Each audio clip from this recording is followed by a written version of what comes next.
Welcome to Risking Enchantment, a podcast about art, beauty, and the Catholic faith. Hosted by Rachel Sherlock. Hello and welcome to Risking Enchantment. For this week's episode, you've got myself, Rachel Sherlock, and joining me once again is Phoebe Watson. Hello! And we are starting this episode, we're actually recording on a weeknight, which is kind of unusual for us. You can tell my scheduling has gone a little awry. So if we're a little bit erratic, just bear with us. Well, I was going to say that it's more that we're recording this in the dark, essentially, because our flat is not particularly well lit. But we've got our autumnal cups of tea. Mm-hmm. We've just had some lovely gingerbread. We've got our autumn mugs out. It's just, we're recording this at the very end of September, I think, yes, because it'll be coming out this week. Yep.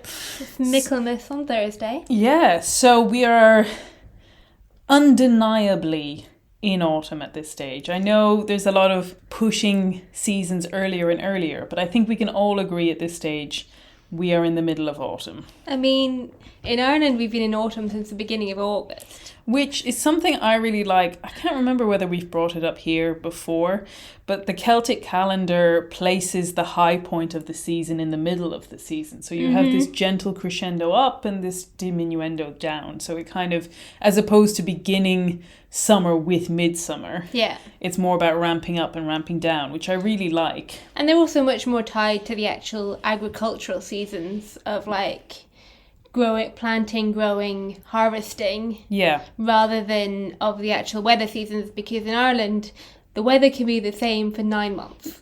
Yeah, it can just be rainy. Yeah. Sorry, I should have said 12 months, shouldn't I? But yeah, it's a lovely way to do seasons. And seasons, and in particular autumn, is what we're going to be talking about for this episode. So we're not actually rambling. No, believe it or not. It sounds like a rambling start, but we are on topic, essentially. And we wanted to talk about autumn. I think at the very start of 2020, we did an episode called Springing into the Season, which was all about spring. And it's been 2 years. Mm-hmm. And I thought it might be nice to do something about autumn. I mean, with the rest of the world, it seems, Phoebe and I love autumn.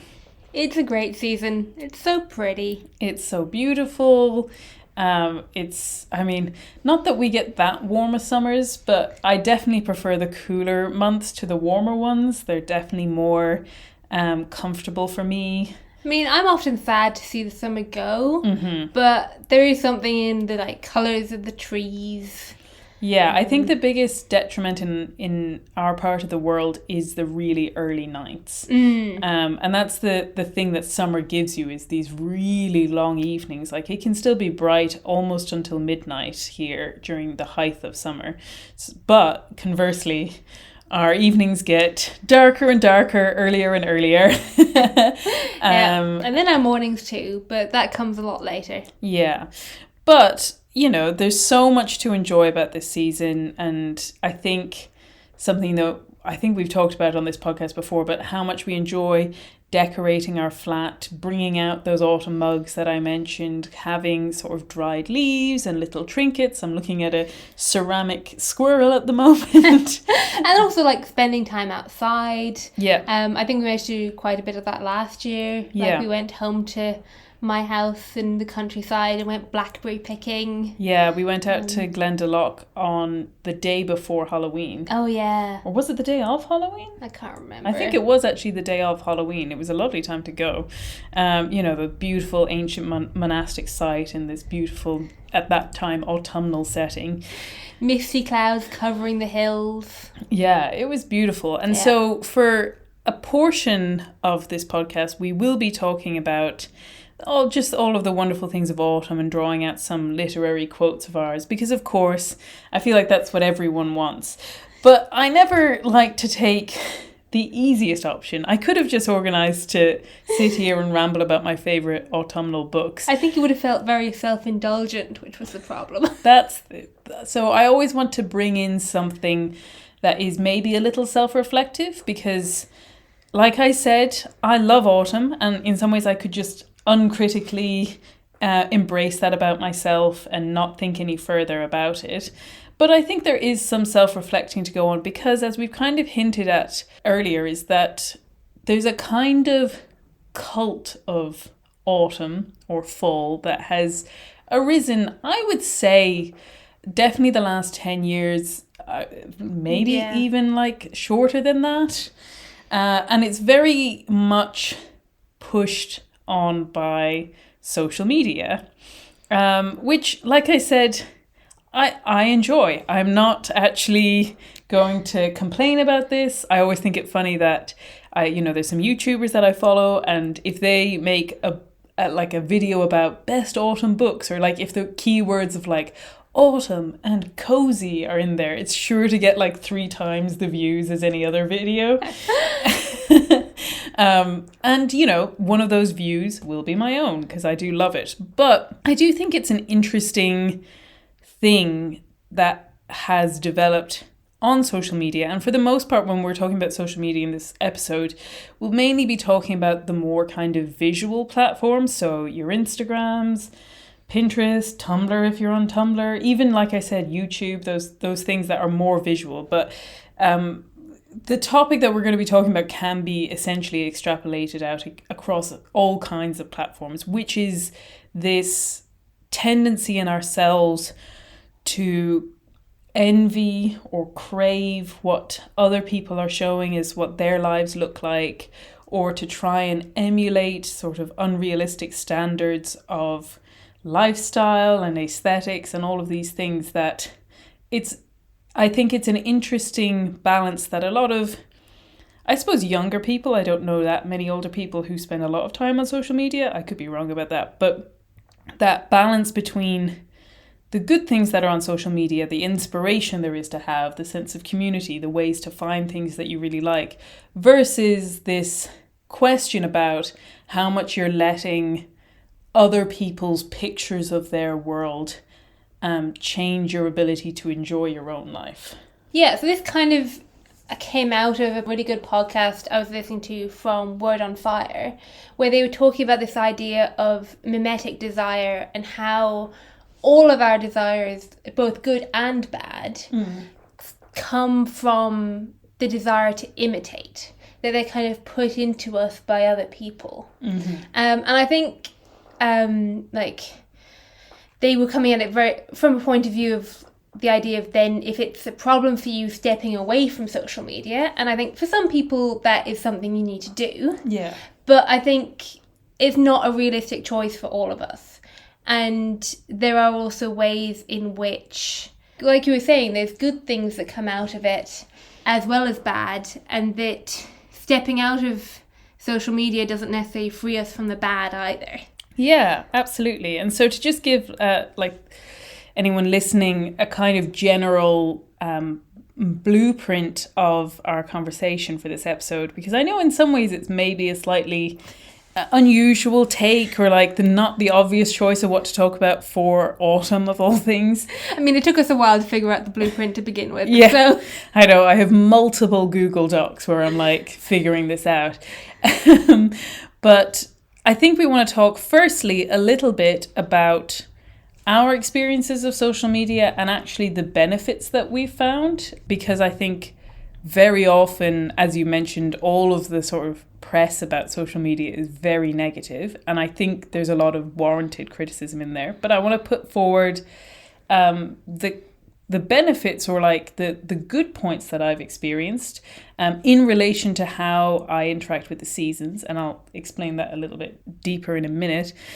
But then, of course, we'll look at the other side, at the more complex or difficult or nuanced perspective on social media and the negative effects it can have, and the trouble we have with this mimetic desire to live out somebody else's presentation of their lives, even if that's not the reality of their lives. And then at the end, we're just going to come in with some of our favourite autumn quotes and things like that, to leave you on a high with, I'm sure, the autumn content that you're really looking for here. Is it rather just to make sure everybody has to listen to us talk through? No skipping. No skipping. You have to reflect first and then enjoy the fruits of your reflection.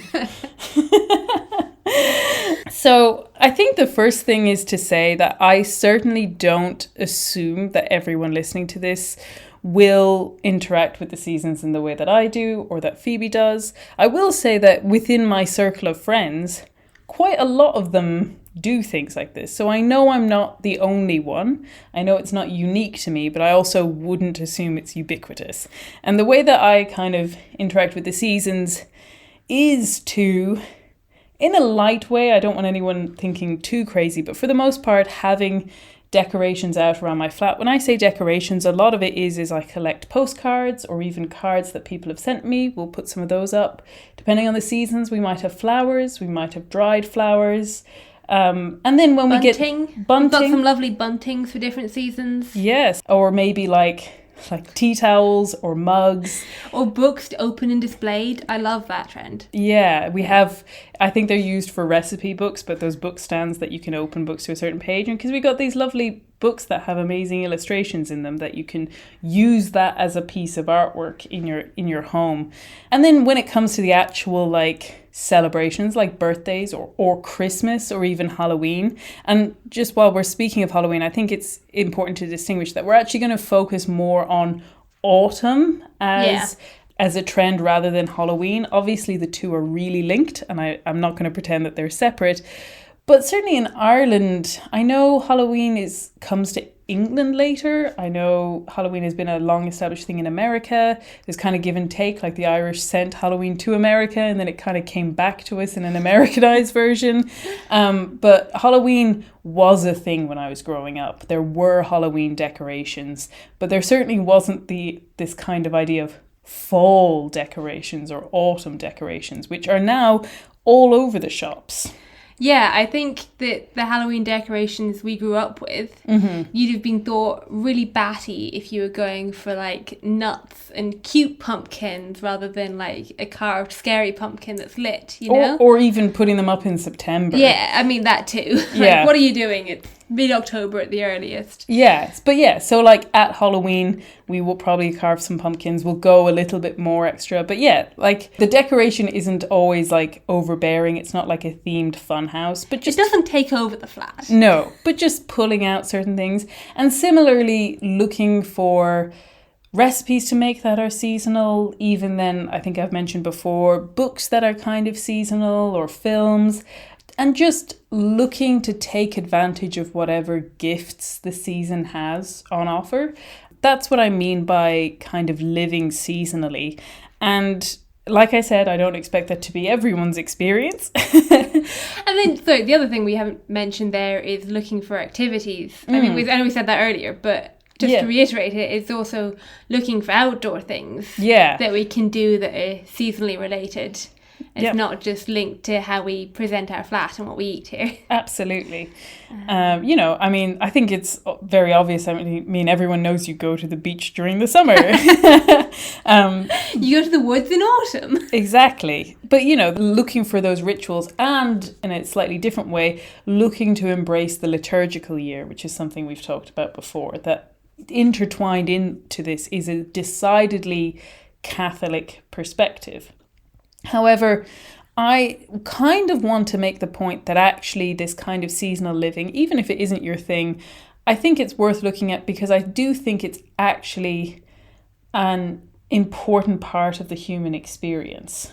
And I think it does speak to something kind of, eternal about us. And maybe the best way to put this is to turn to our friend C.S. Lewis in, of course, the only thing that we seem to try to work into every episode is the Screwtape letters. Is it really just the Screwtape letters? So, obviously, the premise. This is Screwtape the demon talking. He's talking, so obviously everything's in the inverse. It's he's presenting everything that's good as bad and vice versa. And in this particular quote, which Phoebe's going to read out now, he's kind of talking about how the devils work on the human need for novelty and how that can be used to draw us away from the good benefits that God has given us in this eternal desire for the new. The horror of the same old thing is one of the most valuable passions we've produced in the human heart. an endless source of heresies in religion, folly in counsel, infidelity in marriage, and inconstancy in friendship. The humans live in time and experience reality successively. To experience much of it, therefore, they must experience many different things. In other words, they must experience change. And since they need change, the enemy, being a hedonist at heart, has made change pleasurable to them, just as he has made eating pleasurable. But since he does not wish them to make change, any more than eating, an end in itself, he has balanced the love of change in them by a love of permanence. He has contrived to gratify both tastes together in the very world he has made, by that union of change and permanence which we call rhythm.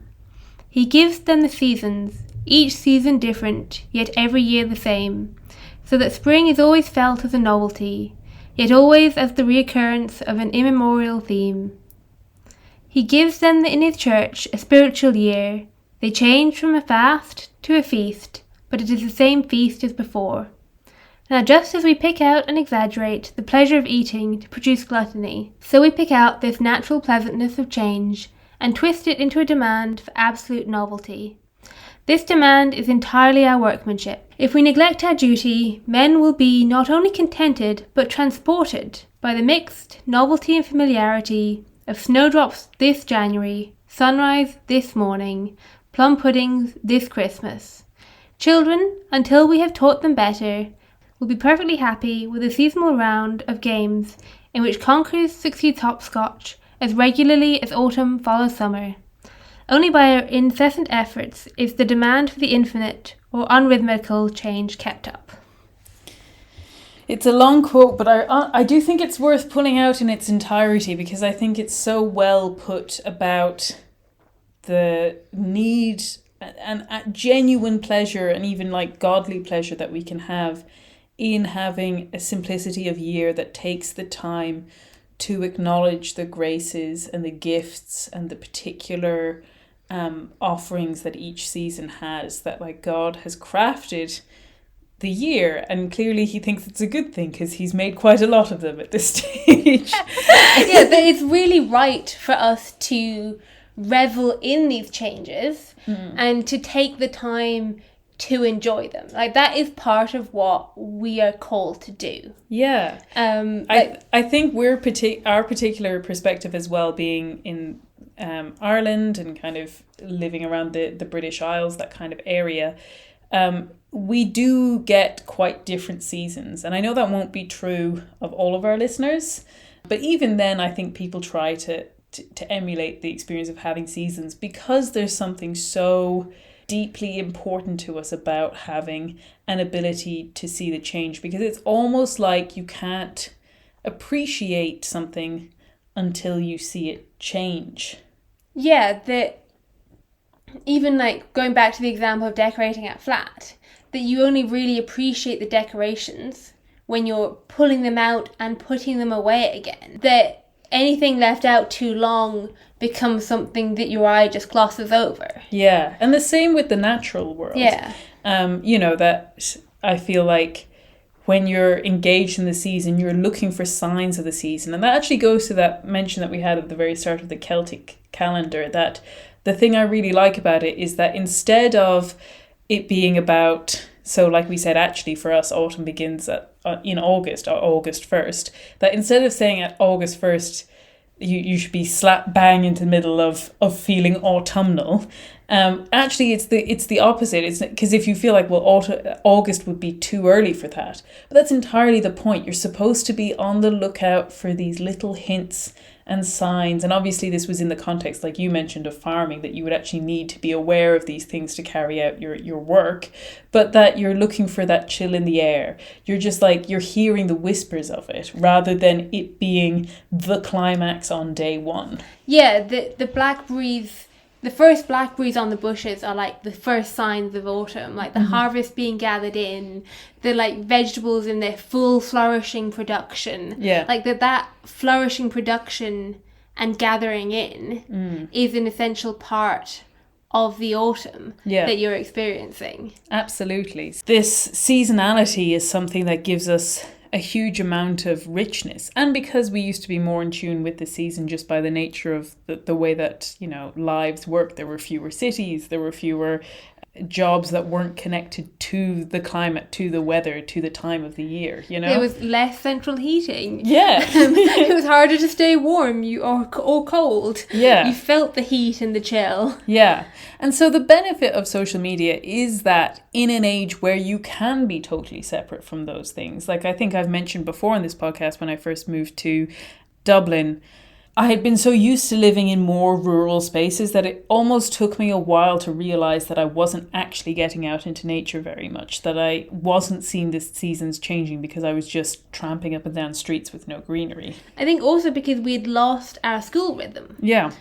Because we were both out of college. Yeah. And therefore we had lost the rhythm that the academic year gives us, which tells you that, like, it forces change on you. Yeah. Like, you have to start your college term. You have to finish your studies that term. You get a brief break for Christmas and then you're right back in it. Yeah. That kind of, like, different structure to our, like, January to December structure. Mm-hmm. Like, those two superimposed on each other give a more, like, rhythmic sense to the year. And then when you lose that and you're just working full time and you don't get a summer holiday, yeah, I think that's where it becomes really important to try and build in seasonality to your life in other ways. Yeah, and so in a weird way, the fact that when you open your phone, if you open Instagram, there's probably going to be pictures of autumn on it.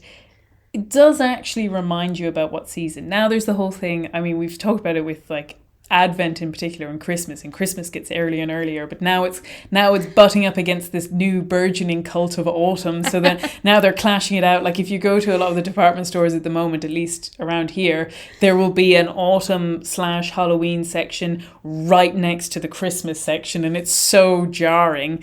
That's so funny.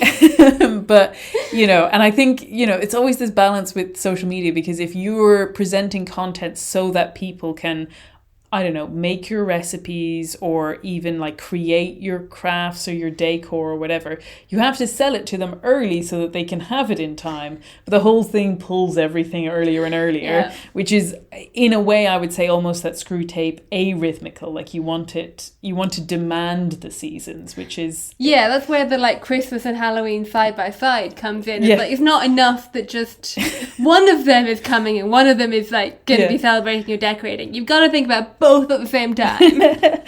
But like I said, I do think it's helpful for me anyway, just to enter into that season, and also to push you to try new things that, you know, as much as you shouldn't do things because you want to share them on Instagram, there is a sense of, like, actually taking the time to be like, okay, well, what's on? What should I be going to? What would be a nice thing to be doing at this time? And also because I think for other people, I don't have this so much, but there is the thing of, like, seasonal depression and things like that. As we're facing into these darker moments and darker times in the year, I think it is good to remind people of the joys that they can draw out of a season that might actually be otherwise kind of hard for them. Yeah, like, there is definitely a melancholy to autumn. Definitely. Katie Marquette on Born of Wonder had a wonderful podcast about the sorrows of autumn and linking it to Mary the Sorrowful Mother. Yeah. And that, yeah, there is this kind of sadness of the year kind of gathering itself to go out with a bang. Mm. But you've also lost, you're like, we're 9 months in, where's the year gone? Yeah, exactly. So it's that sense of loss and, like, things slipping away from you. Yeah. And then as a kind of subset of things that I think are positive about social media, obviously this could relate to things outside of autumn, but I'm going to use that as a springboard. Like we've said, we do have decorations and I do get some clothes and things like that. So this is all that part of social media that's trying to sell you things. And as you might expect when we come to our, you know, disadvantages of social media, obviously this is going to be part of this like buy culture. But to make the case for it, I think there's also a positive side to this. I do think that, and I think it's worthwhile talking about in terms of autumn, because there is that sense of, like, drawing into your flat, spending time inside again, having been out for the summer, if that makes sense. Mm-hmm. And, you know, retreating into the coziness from the wind. Yeah, and transitioning your style from a summer style to an autumn style, that, it encourages you to think about like the things that are in your home in a way. And like I said, that's maybe a little bit more specific to me than other people, but I think it still stands. And the thing that I found with social media is, as much as it is about kind of selling you things and selling you an idea, and like you see somebody's home and you want to emulate it or whatever it is, I do think that there's a really beautiful thing in it, because it's also encouraged me to do things like find small businesses and craftspeople, and to focus on buying things from companies that I feel are ethically responsible, that also, have a closer sense of what my style is. Like, I think I'm kind of conscious of it at the moment. I've bought 2 dresses from a company called Daydress recently. And they were expensive. They were absolutely expensive, but they are ethically made. They are ethically sourced. They're beautiful. They match up to a lot of my ideals of consuming. And I have 2 unbelievably beautiful dresses out of it. Yeah, they're hand printed. They're properly made with quality and care. Yeah. This is a company called Daydress, just to give them a shout out. They are gorgeous. I really recommend them. And then also, it was my birthday in August, and I received lots of really wonderful presents from my amazing friends. But there was a set of presents that I got that were from my friends in the UK, and they were all from small artists and businesses. And they just give me so much joy. I'm literally looking at, I've got the 2 candlesticks in front of me as we speak, and they're so beautiful.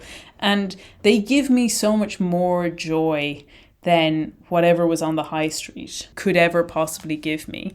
And I think the other element of this is that when all you're doing is looking on the high street, you mightn't ever think to question what is it that you really like, and what actually gives you joy, and what actually gives you kind of wonder even in God's creation, that like your home could be filled with these beautiful things. And I think we've talked enough about beauty on this podcast to kind of advocate that while we don't want to slip into commercialism or even vanity, that creating beautiful spaces is a worthwhile thing to do.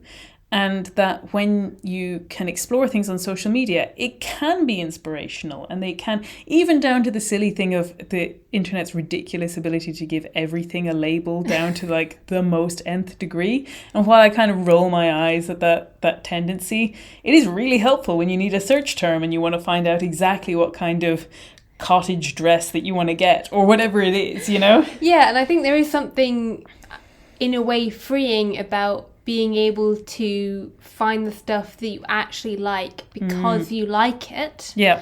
And even though it's maybe surrounded by a bit of a bombardment of like curated pictures, it is still at least the taste that you're looking for. And like everybody's tastes are going to be different.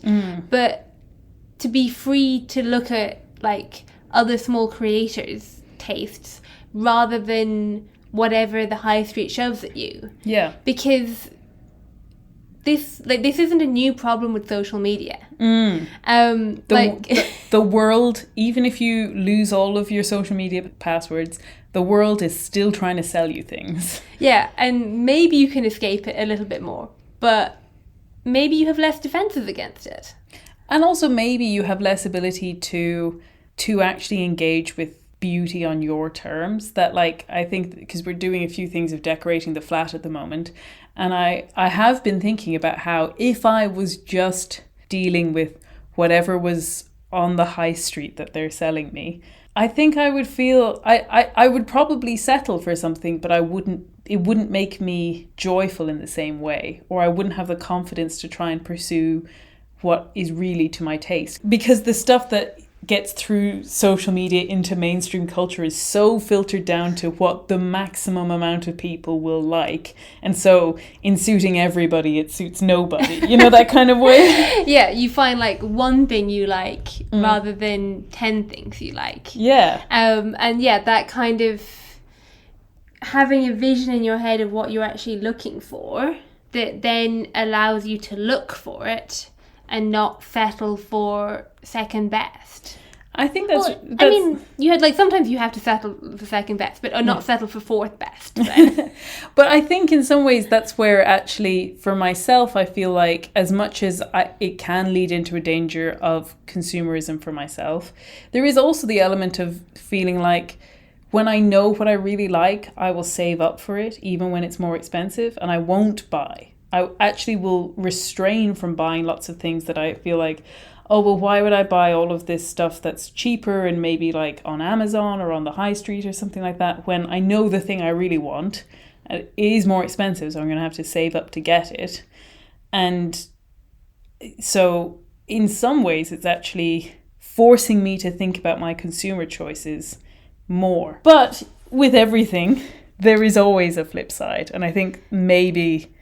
given that we've given so many wonderful positives about it, it is now time to dive into the deep, murky waters of the disadvantages of social media. Yep. And I think maybe it would be good to come back to that podcast that you mentioned, Phoebe. So the podcast was an interview with Luke Burgis, who wrote a book called Wanting, which was essentially kind of a summarization and a representation to the contemporary world of René Girard's theory of mimetic desire, which is what you mentioned. Yeah, so like I said, he talks about how it can be a good thing, like causing you to emulate the saints and strive for holiness, or a bad thing, like causing envy. And they can play out in a big way, but more often in a very small way that still eats away at our souls. Yeah. Yeah. And that social media, in a weird way, is almost like an engine for mimetic desire, because I think he makes the point of it used to be keeping up with the Joneses, it would literally be the people on your street or the parents in your school, but now we have a window into the entire world, and there's all these people who make money by presenting perfect lives. And it is engineered to cause you to have this sense of, first of all, envy. So on some level, you're wishing you had what someone else had, dissatisfaction with what you have. And then even we can see it in some ways with the lashing out and the victimization of other people, because it's that desire to bring someone down if they're getting ahead of you. Yeah, and I think one of the points he made in why it's a particular problem for social media was the idea of that kind of flattening of people's lives, that what is getting presented to you on somebody's profile is very similar to everybody else's profile, and you're not seeing a unique person, and everyone's then trying to strive to stand out, and then to extrapolate on from that, you're only seeing the curated bits of their life that they choose to show you, and not any more of the hints of the mess that you would get if you were living beside your neighbours. Yeah, absolutely. And so I think it's really interesting what you said there, because there's almost a tension between you want what everyone else has, so you want the full package, but you also want to be unique, so you want to stand out from them as well. Yeah. So it's not even just good enough to have everything. You also have to be unique as well. So the impossible challenge, which is why they succeed so well. Yeah, and I think, as much as we enjoy all of these seasonal things, there is a temptation to put pressure on yourself to feel frustrated. And I think the interesting thing about it in terms of autumn is that so much of it is so wildly outside of our control. You probably don't live in New England with the amazing fall colours. We get fall colours, but it's not that blast of red and yellow that you see on those New England pictures. Or it could be that, there's a terrible storm early in the season and it takes away all of your nice leaves, and then you try to go out for a walk and it's maybe September but it looks like November and it's all pretty bleak out there. It's like the way that you can never get it to snow on Christmas if you wanted it to. It's just that sense of wanting to curate the perfect experience of a season, which is such a strange thing to do, because a season is God's providence. You don't have control over it. Yeah, this year in Ireland, we went from pretty decent weather to like pretty miserable weather in a very quick swing. And normally we have like a few weeks of like gentle lead into that you get this like glorious September, and this is just like, nope, in you go. So I think there's something even in that of like every year is going to be different, and you can't rely on the weather doing what you want it to do, and you just have to surrender it to God's providence. Yeah, and look for the actual gifts that are in that season. And so there can be gifts that you can generally say are, you know, kind of ubiquitous across the seasons, like we're saying for ourselves that the long evenings in summer is like a real gift. It's a particular time that you can use, that you can enjoy. But there are more of them are things that are actually just specific to that particular autumn or that particular spring, and you shouldn't let an image of something betray your ability to enjoy the autumn that's in front of you, you know?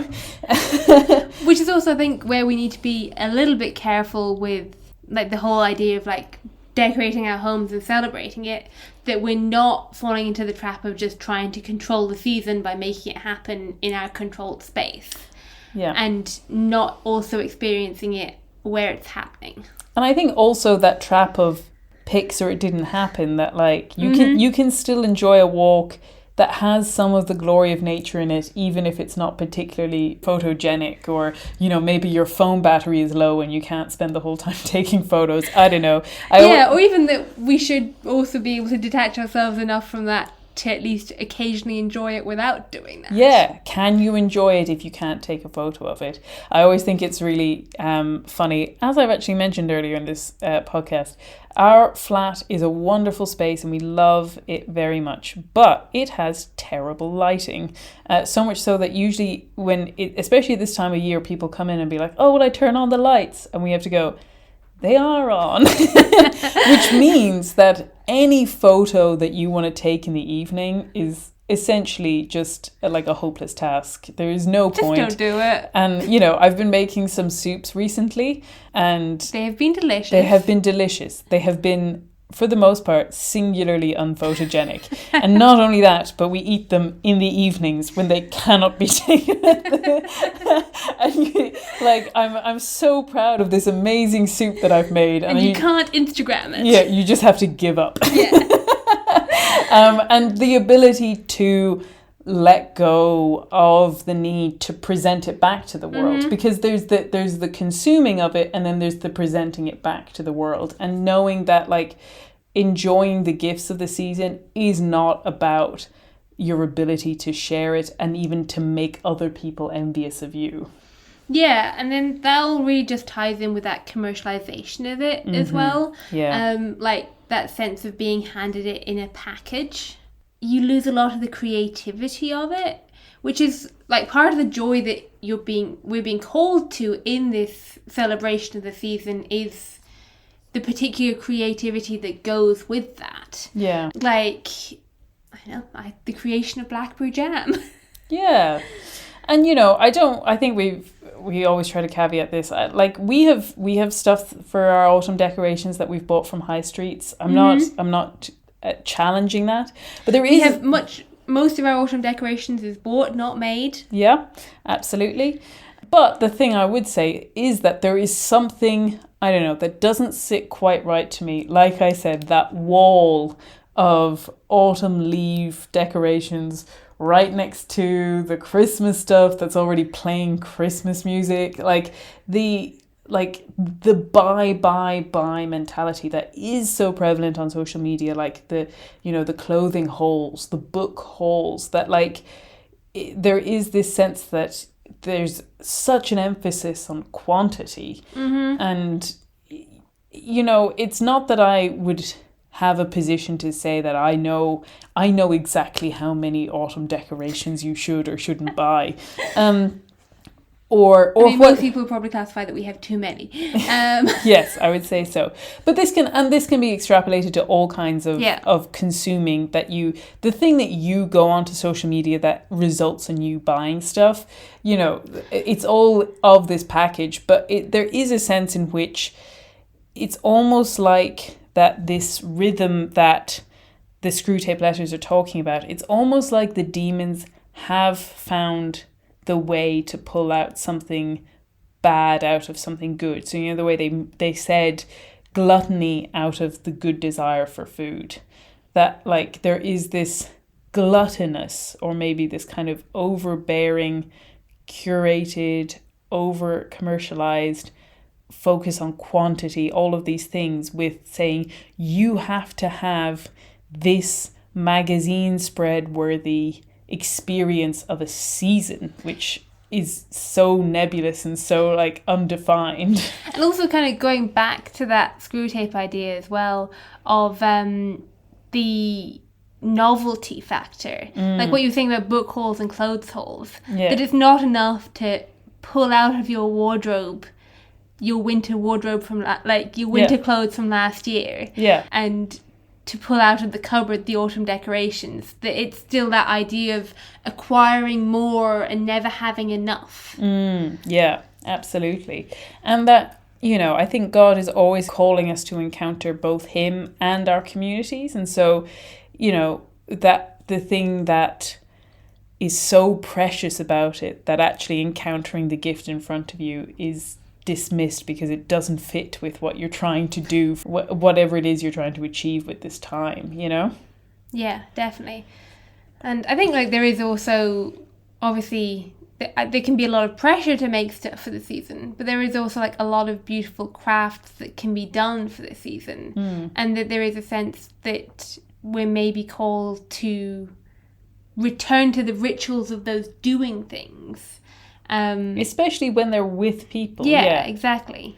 The way those can bring people together to do stuff. Yeah. Rather than just have our own perfect world. Yeah, I think I probably saw it on social media, so take this with a pinch of salt, but I always love the image of and this would be more August than full autumn, but the harvesting of the tomato harvest with Italian families to make their jars of tomatoes for the year. And it's like an industrial level thing. So it takes a lot of people. They're boiling down all of these tomatoes and sieving them and, canning them, that this was something that was part of our lives. And I think the rituals are important even when we don't have access to the kind of historical thing that they were pulling from.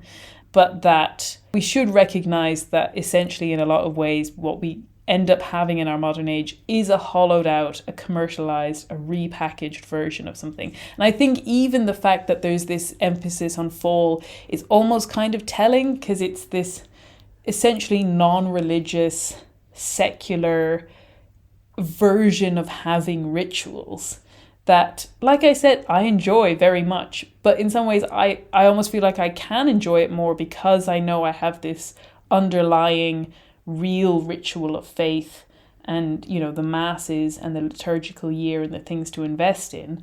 But that so much of this kind of fall content is almost like generating a liturgical year for people who don't want to engage with the idea of an actual liturgical year. Yeah, in some ways a lot of the fall decor really reminds me of the harvest festivals we had in our church growing up, where people would bring the fruits of the harvest. And at this point, some of the stuff was bought. Let's be honest, it wasn't just what people had grown in their fields, but it would also be what people had grown.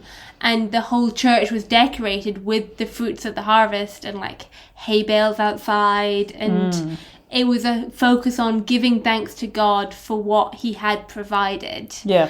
And the aesthetic of that is very much what we're seeing on social media now. Yeah, exactly.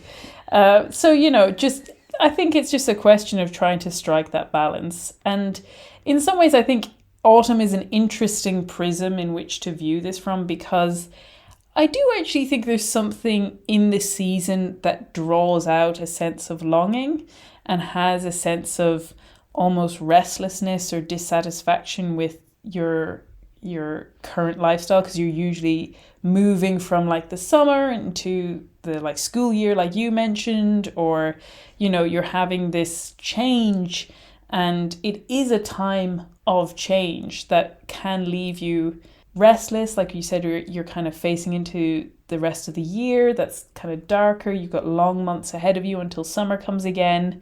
It's an interesting, as it happens, it's almost kind of the perfect time to have this sort of mimetic desire to draw you on to somebody else's world, or to a better version of your life. And so much so that, like, I think Phoebe was the one who pulled this out, but it's so great. You can actually see a kind of version of this in The Wind in the Willows. Yeah, so there's this chapter called Wayfarers All. If you haven't read The Wind in the Willows, go back and listen to our episode on The Wind in the Willows. Mm-hmm. And then read The Wind in the Willows. Or, that first. But it's this chapter where Ratty is essentially dealing with all of the animals leaving. And, like, the mice are packing up for leaving their summer homes and scurrying off to their winter apartments. And he's kind of like, why are you going so early? And he's just kind of he's clinging to summer. Yeah, he's clinging to summer and in this kind of restless position of his life not changing and everybody else's changing around him. Yeah. Which I think is also something what those of us who work full-time get, in that we see other people's lives change and we're still like, and we're still here. Yeah. So yeah, it's quite a long quote, but I'll read some bits out of it. The water rat was restless, and he did not know exactly why. To all appearance, the summer's pomp was still at fullest height, and although in the tilled acres green had given way to gold, the rowans were reddening, and the woods were dashed here and there with a tawny fierceness, yet light and warmth and colour were still present in undiminished measure, clean of any chilly premonitions of the passing year. So beautiful. And then, like, this mood kind of leads him wandering, where he meets this sea rat. And the sea rat is telling him of all his, like, glorious adventures overseas and kind of his roaming life. And he's kind of shaking the dust off the farm that he's been living at for the summer. And, at the start, Ratty is talking to the birds, like the swallows who are all going south.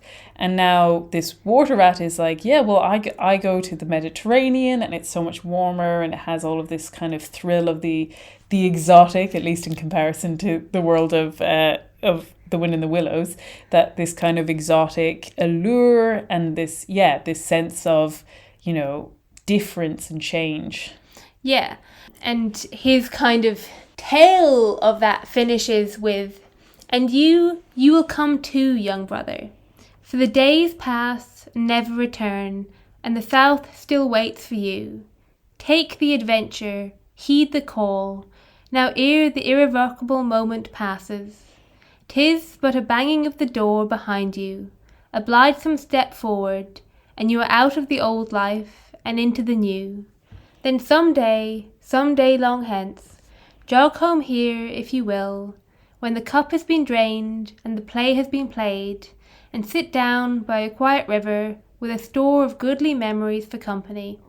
You can easily overtake me on the road, for you are young and I am aging and go softly. I will linger and look back, and at last I will surely see you coming, eager and light-hearted, with all the south in your face. And there's something like so dreamlike in that, and it says that he kind of goes in a daze home to gather his stuff. He's almost like hypnotized. Yeah, like it's the call, and he doesn't have anything, like, because of the restlessness stirred in him by the month, he can't fight that call. Ratty, who loves his river. He is the guardian of the river. There is no one who loves the river like he does. Yeah, and Mole comes home in time to deter him, we'll say, and to kind of like pause him long enough to contemplate what that move might mean. Yeah. And I think the chapter is sort of can be read that maybe Ratty should have gone, but for me, it reads more like that this was that novelty, that quest of novelty to find something new, and that there is a sense in which his place is at the river. Yeah, to me it reads like the grass is always greener. That choosing of something that you would never have chosen in your right mind because you're feeling the itch. Yeah. You know? And it's not that adventuring is wrong for people. Like, that if it was a young rat going off exploring, you can see how that might, like, a different situation, it might be the right choice. But for him, I don't know, it doesn't feel like it to me. So then, Mole kind of comes in, and it's casually then, and with seeming indifference, the Mole turned his talk to the harvest that was being gathered in, the towering wagons and their straining teams, the growing ricks and the large moon rising over the bare acres dotted with sheaves. He talked of the reddening apples around, of the browning nuts, of jams and preserves, and the distilling of cordials, till by easy stages such as these he reached midwinter, its hearty joys and its snug home, and then he became simply lyrical. And it's so beautiful. And then he leaves Rat to like write his poetry, and kind of feast in that creativity instead. Yeah. And there's something in that homeliness of the autumn, and the remembering of the joys of it, that brings him out of that kind of long restlessness, and leads him to see the gifts that are before him in the coming season. As much as he's sad that summer is over, that like there are gifts on the way in the form of autumn and even midwinter, you know, that there are things to love and appreciate about what he's been being given. And I do love that it ends with that kind of burst of creativity, because I do think that's also something to do with autumn. And I think at this stage we are kind of moving into our last part of the podcast, which is essentially us indulging in our favourite autumnal quotes and our favourite things of the season. So hopefully you you will appreciate this. But to me, there is something about the autumnal season that does inspire creativity. I think maybe it's the combination of that slightly more productive mentality that, you know, with the going back to school and the sense of a fresh start at this late stage in the year.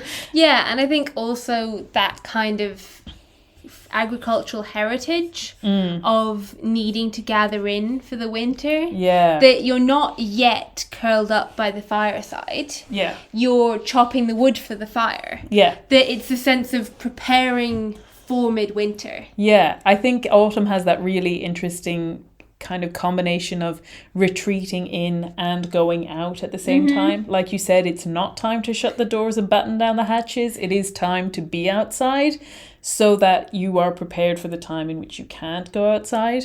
And I also think that some of the creativity comes from just the splendor of autumn. Like, it is a particularly striking season, especially in these kind of climates. And I have a lovely quote here from Persuasion, which kind of touches on this, where Anne Elliot is taking a walk and maybe doesn't have great company. So she's the book says, her pleasure in the walk must arise from the exercise and the day, from the view of the last smiles of the year upon the tawny leaves and withered hedges, and from repeating to herself some few of the 1,000 poetical descriptions extant of autumn, that season of peculiar and inexhaustible influence on the mind of taste and tenderness, that season which had drawn from every poet worthy of being read some attempt at description or some lines of feeling. It's so lovely. I love Anne Elliot. She's wonderful. And then maybe we can go from one Anne to another. Naturally. Because I think that quote about talking about the splendours of the season, there is such a richness in observing nature and also in reading people's descriptions of nature. And Anne of Green Gables has some amazing descriptions. I've been working my way through them. I haven't read them all yet. But I do think Lucy Maud Montgomery, who wrote them, is essentially a nature writer disguised as a fiction writer. Yeah. I mean, the very first line of Anne of Green Gables, if I remember, is like the world's longest sentence, which goes on and on and on about the source of a river that then passes by Rachel Lynde's house. But she also has a novel that includes a nature writer. Really? Yeah. I'm not surprised. It's The Blue Castle. Okay. I love her stories and I love her characters. I'm not slighting them in any way, but I think at her heart, where the novels really excel is in this natural landscape that they're set in, that they just wouldn't be the same if they were described more simply, or that if it wasn't paid any attention to. So I've got one for... I've got a quote each for September, October and November. So this is from Anne of Green Gables. It says, "It was September evening and all the gaps and clearings in the woods were brimmed up with ruby sunset light. Here and there the lane was splashed with it, but for the most part it was already quite shadowy between the maples, and the spaces under the firs were filled with a clear violet dusk like airy wine." And then, of course, the most famous one is the October line. It says, "October was a beautiful month at Green Gables, when the birches in the hollow turned as golden as sunshine, and the maples behind the orchard were royal crimson, and the wild cherry trees along the lane put on the loveliest shades of dark red and bronzy green." And she goes on to say, "I'm so glad I live in a world where there are Octobers." I know it's now cliche, but I do love that line. It is wonderful. And then even like the melancholy of November, which, if you've been paying attention, according to our Celtic calendar, is actually the first month of winter. And you cannot change this, so much so that in Irish, the names of the months, September and October, are Man for and Dara for, which means middle of autumn, end of autumn. Tough luck, you've ended autumn. But for the November quote I've got, "It was November, the month of crimson sunsets, parting birds, deep, sad hymns of the sea, passionate wind songs in the pines.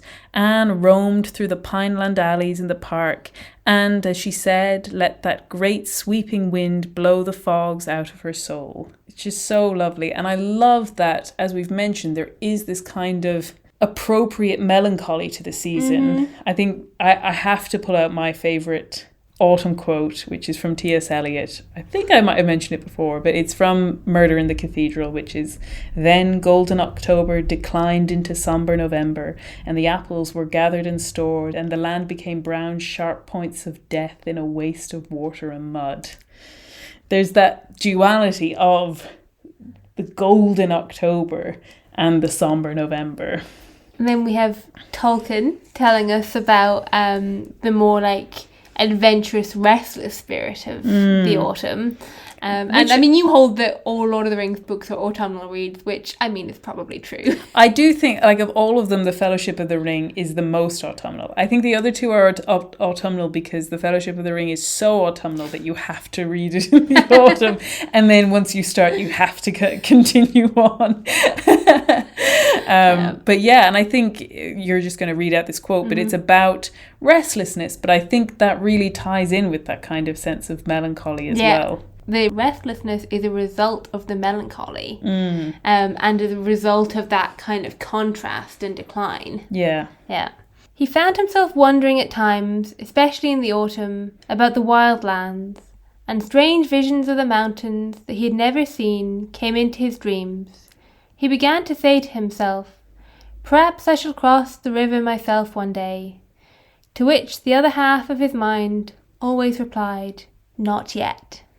There's that balance between the beautiful gift. Again, we have this question. Is it good to go on the adventure? Should we heed the calling, or should we receive the gifts of the place that we're at? It is this kind of tension that is in the season of autumn that's just wonderful to explore. And I love that I found a quote from one of his letters that like puts almost the exact same words into his own mouth, you know, not just the mouths of his characters, where he says, "But I have the autumn wanderlust upon me, and would fain be off with a knapsack on my back and no particular destination other than a series of quiet inns." And I think something that we also talked about a little bit is this almost kind of enchantedness to the season, which is very suitable for a podcast called Risking Enchantment. Yes. But that in the drawing in of the shadows, in the rising of the mists, in the declining nature of the land that changes, there is that like hint of magic about it, that it almost hints at more kind of like, and that's where, as we said, we're putting Halloween to one side, but there is that sense of the thinning between this world and the next. Yeah, almost like the leaves on the trees are a barrier that are being lost. And that the glare of the summer sun might be too bright for any, fairy or any for kind the fae folk. Yeah, to pop their heads out of. Yeah, that there is just this. And I think that's why so many kind of fantasy novels have this kind of autumnal air to them, because it is both the season of adventure and a season that hints at the beyond. Yeah, and I think even from like a more practical point of view, like the dancing of autumn sunlight through the leaves is much easier to like see things and imagine things than in the summer perhaps. Yeah.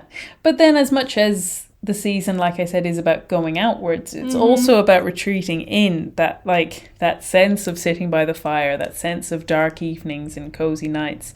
And I thought maybe I'd actually return to Lucy Maud Montgomery for the second of the Anne books, Anne of Avonlea, where they've been gotten lost and tramping in the woods for miles and miles, and they finally find the last homely house, to make a Lord of the Rings reference. It's called Echo Lodge.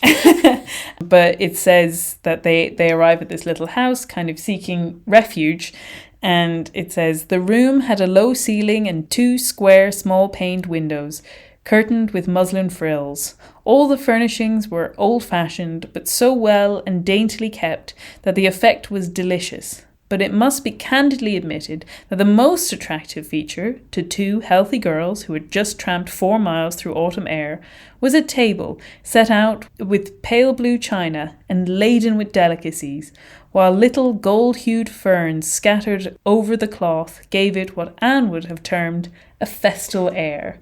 So we've got it all there. We've got the autumn air, the tramping outside. We've got the retreat inside to the delicacies and the lovely foods, and also even the decorations and the festal air. Exactly. I think we've got a quote from Danny the Champion of the World as well, of his retreat into the caravan for the autumn. Immediately behind the caravan was an old apple tree. It bore lovely apples that ripened in the middle of September, and you could go on picking them for the next 4 or 5 weeks.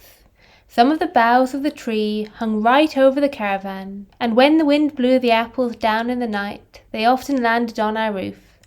I would hear them going thump, thump, thump, above my head as I lay in my bunk, but those noises never frightened me, because I knew exactly what was making them. I really loved living in that gypsy caravan.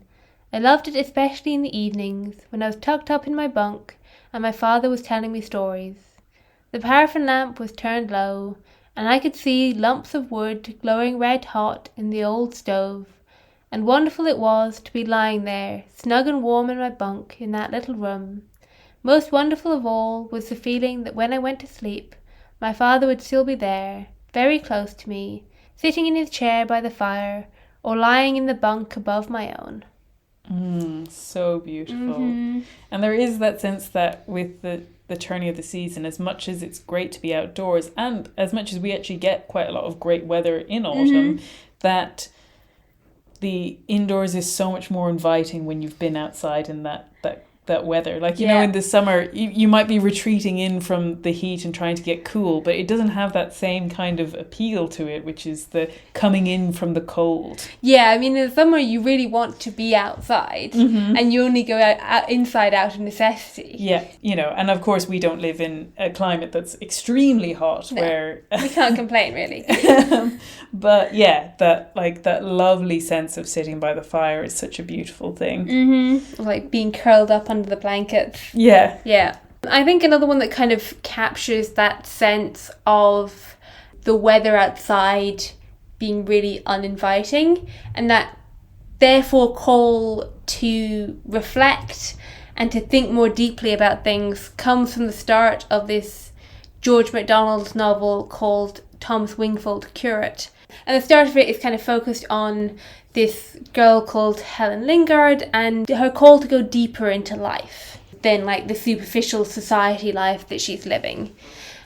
A swift grey November wind had taken every chimney of the house for an organ pipe and was roaring in them all at once, quelling the more distant and varied noises of the woods, which moaned and surged like a sea. Helen Lingard had not been out all day. The morning indeed had been fine, but she had put off her walk in the neighbouring park until after luncheon, and in the meantime the wind had risen and brought with it a haze that threatened rain.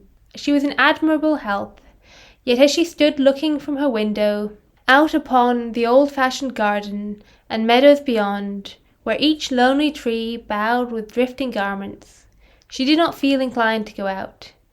She turned away from the window with the sense rather than the conviction that the fireside in her own room was rendered even more attractive by the unfriendly aspect of things outside and the roar in the chimney. She had just finished the novel of the day and was suffering a mild reaction, the milder perhaps because she was not altogether satisfied with the consummation. Indeed, her dissatisfaction went so far that, although the fire kept burning away in perfect content before her, enhanced by the bellowing complaint of the wind in the chimney, she yet came nearer thinking than she ever had been in her life.